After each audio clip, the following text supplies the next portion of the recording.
the authority in our lives that we attach to words. But I just want to show you how you can trust this.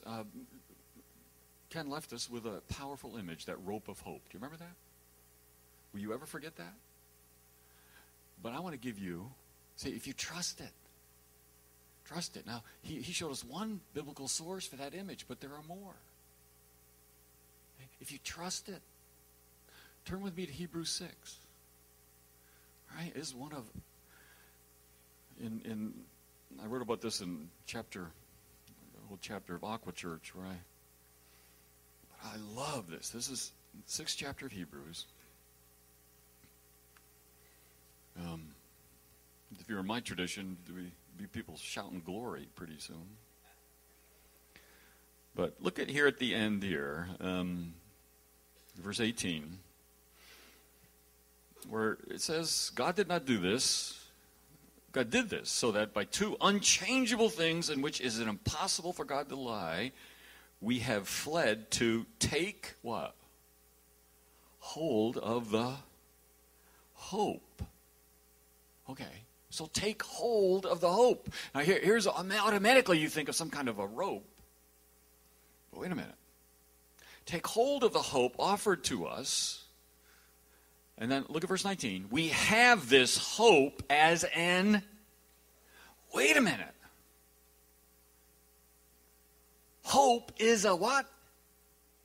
Okay, now the earliest image of the tradition in Christian art was the anchor.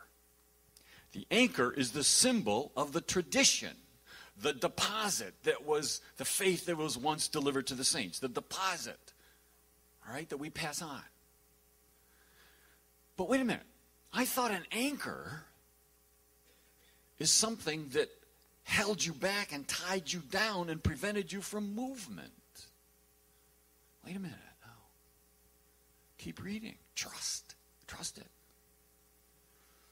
We have this hope as an anchor for the soul, firm and secure. I mean, you can trust this. It enters the inner sanctuary behind the curtain where Jesus, who went before us. Now, some of you have translations that make this even better. And what you've got is that this hope we hold, it is like an anchor for our souls. An anchor that is, what kind of an anchor is in front of you, not behind you?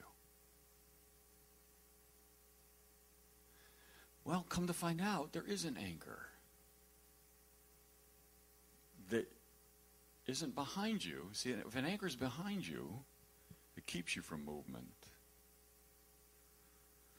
But anybody here do any sailing? Anybody here from the world of the Navy? You know that when there's a storm, where's the worst place for a boat to be in a storm? Hugging harbors. Hear me, church.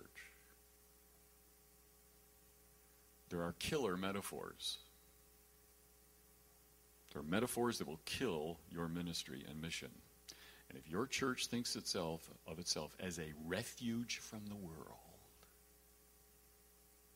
as a safe harbor, it's over for mission.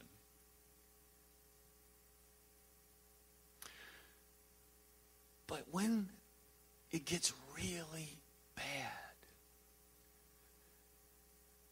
and they know they got to bring the boats out, what they do is they actually take these boats, haul up the anchor, go out as far as they possibly can, and drop the anchor. And then they hold onto the rope, and it's called kedging. They winch their way forward by holding on to the anchor. The biblical image for hope is that anchor that we cast where? Into the future. We take the tradition and do what with it? Let it keep us from moving and stationary?